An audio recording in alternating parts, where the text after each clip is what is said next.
Assalamualaikum warahmatullahi wabarakatuh. Salam Om Swastiastu, Namo Buddhaya, salam kebajikan.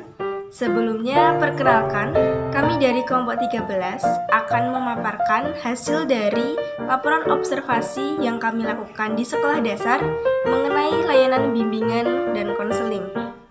Sebelumnya, perkenalkan anggota dari kelompok kami. Yang pertama ada saya sendiri, Eka Wulandari, dengan NIM 1401421321320. Perkenalkan, nama saya Siti Syam Irma Imawati dengan NIM 14014211318. Perkenalkan, saya Soimah Nisa dengan NIM 14014213119. Saya Ananta Distian Mutiana dengan NIM 1401421321321. Baik, sebelumnya di sini saya akan menyampaikan informasi terkait pelaksanaan kegiatan observasi yang kami lakukan. Di sini kami melakukan kegiatan observasi di SD Negeri Karanganyar 01 yang beralamat di Jalan Raya Wali Songo nomor 19 RW 01 kilometer 12 dengan kepala sekolah Ibu Suyatmi dan akreditasi sekolah itu B. Serta di sini kami melakukan wawancara terhadap guru kelas, yaitu kelas 2 SD, yang bernama Ibu Marsim. Untuk pelaksanaan kegiatan observasi kami lakukan pada hari Selasa, tanggal 29 November 2022, tepatnya pada pukul 1 siang sampai selesai. Selanjutnya, kita akan membahas mengenai layanan bimbingan dan konseling. Sebelum itu, apakah teman-teman tahu apa itu layanan bimbingan dan konseling? Dan mengapa layanan bimbingan dan konseling itu harus ada di sekolah? Ya baik, di sini kita akan bahas satu persatu ya teman-teman. Layanan bimbingan dan konseling merupakan proses pemberian bantuan yang diberikan kepada siswa secara terus-menerus agar tercapai kemandirian dalam pemahaman diri peserta didik sehingga siswa sanggup untuk mengarahkan dirinya sesuai dengan tuntutan dan keadaan lingkungan, baik itu di lingkungan sekolah, keluarga, maupun masyarakat. Kemudian, layanan bimbingan dan konseling diharapkan dapat memberikan solusi bagi peserta didik di sekolah dasar agar peserta didik menjadi lebih baik perilakunya.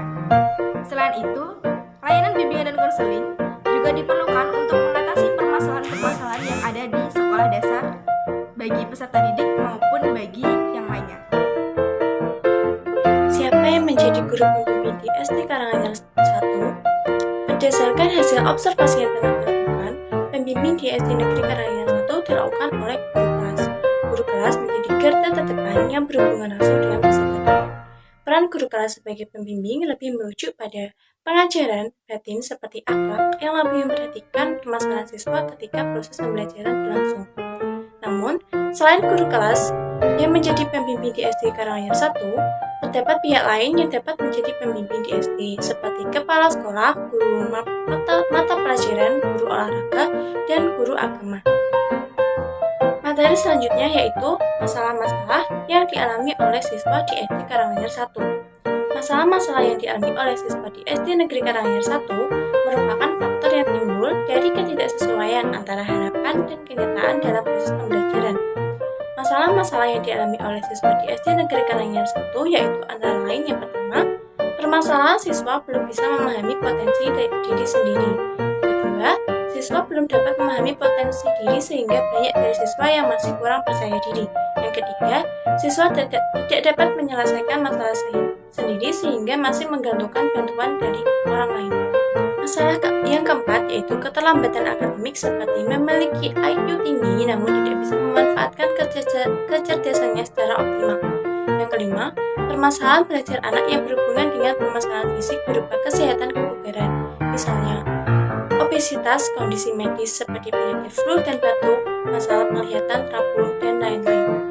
Yang terakhir yaitu permasalahan bullying seperti meminta uang siswa lain secara paksa yang dilakukan secara terus-menerus atau berulang.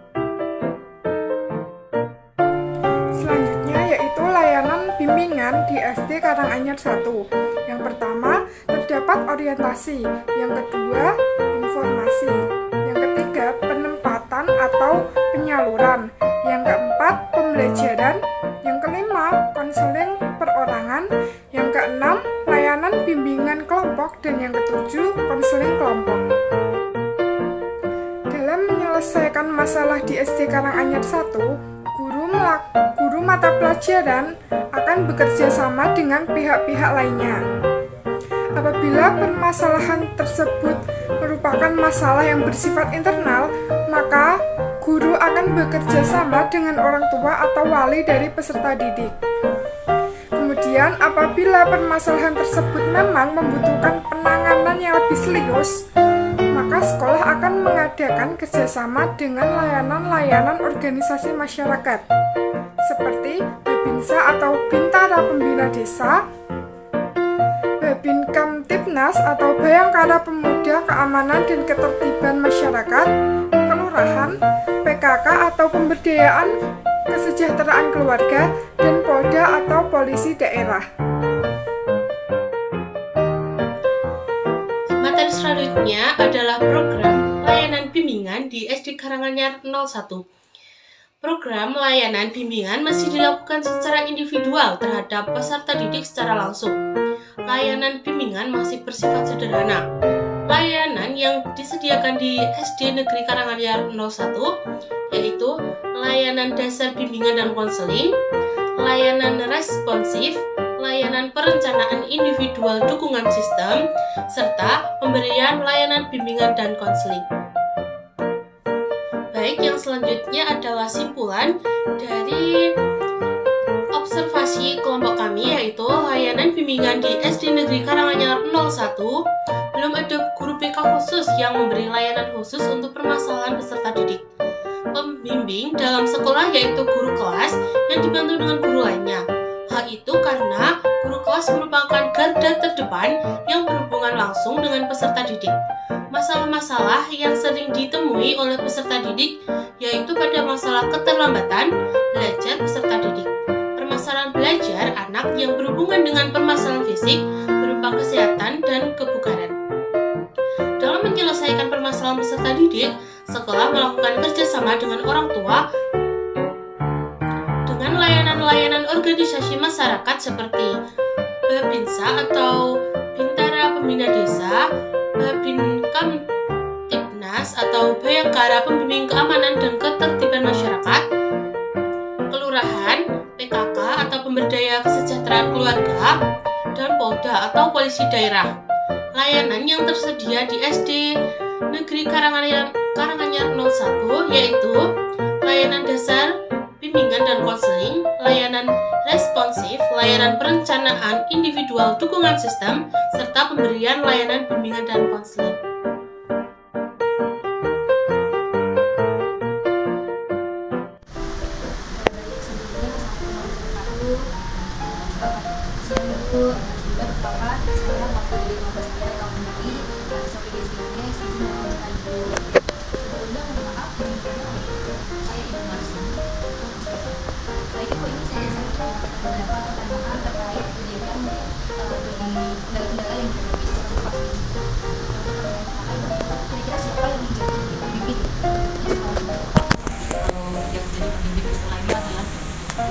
Pertama ya, karena menghadapi langsung dengan gede. Tapi ada kaitannya dengan guru lain, yaitu kepala sekolah bisa, guru mata pelajaran bisa, guru PAI atau guru olahraga.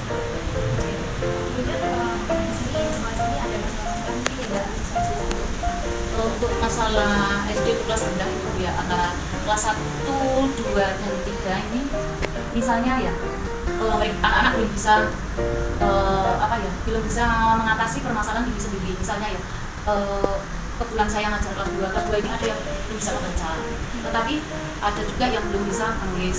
Tapi yang anak yang belum bisa membaca dan menulis itu tapi belum bisa untuk mata pelajaran lain bisa ya nggak bisa membaca dan menulis.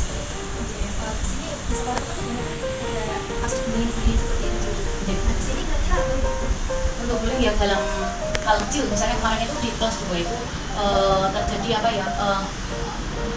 meminta uang dengan paksa dengan kelas 2 ini dengan kelas 2 ini kebetulan kelas 2B dengan kelas 2A itu minta uang sekali minta itu kemarin 10.000 tapi totalnya sampai 27.000 terus untuk penyelesaiannya adalah guru mengundang, ini hanya sebatas anak itu kedua anak itu untuk mengembalikan uang yang dipaksa diambil nanti kepada yang pemiliknya dengan cara bahasanya dia bukan kredit ya, pengancoran.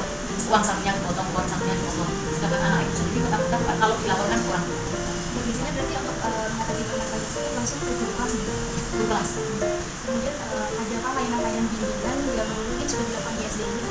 Oh, kalau layanan bimbingannya itu untuk ini yang pertama adalah itu pengenalan ke sekolah ini, misalnya dengan orientasi, kemudian ada informasi penempatan penyaluran pembelajaran, misalnya naik orientasi pengenalan ini loh perpustakaan, ini loh tempat ibadah atau musolanya, ini loh UKS-nya, terus ini loh nanti kelasmu. Untuk di sini belum ada khusus bimbingan. Untuk guru TK-nya ada 2, kebetulan yang lulusan di kampung ini saya dan kepala sekolahnya. Kebetulan kepala sekolah itu juga teman saya waktu kuliah itu satu kelas ada.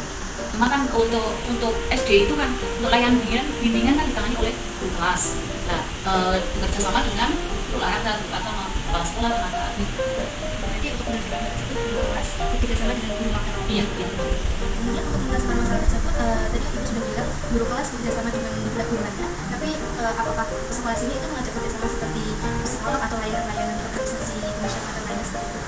Oh pernah. Untuk psikolog itu pernah mengundang. Tapi tidak kontinu, nggak cuma dalam 1 semester itu anak yang satu kecamatan, anak yang mengalami inklusi ya, anak yang intinya mengalami kepribadian yang mengalami perlambatan berpikir atau belajar itu ada. Cuma kalau di sekolah ini tidak ada, Mbak. Kemudian di sekolah sini apakah ada program layanan bimbingan khusus diterapkan di sekolah sini? Layanan bimbingan secara tidak, Mbak. Bimbingannya hanya secara individual lah, untuk anak yang mengalami masalah saja, yang mengalami masalah itu baru dibimbing. Tapi sebelumnya itu ketika masuk itu diberi layanan khusus, misalnya dari pihak-pihak terkait dengan Babinsa, dengan Dikmas, dengan kelurahan itu apa? Baik, Ibu, terima kasih sudah berkenan diwawancarai. Saya sangat terima kasih hari ini. Kurang lebihnya seperti itu yang ada di SD. Terima kasih telah menyaksikan dan memperhatikan video pemaparan hasil observasi dan juga video wawancara yang telah kami lakukan terhadap guru kelas di SD Karanganyar 1. Mohon maaf apabila ada kesalahan, baik itu yang disengaja maupun yang tidak disengaja. Dari kami cukup sekian dan wassalamualaikum warahmatullahi wabarakatuh.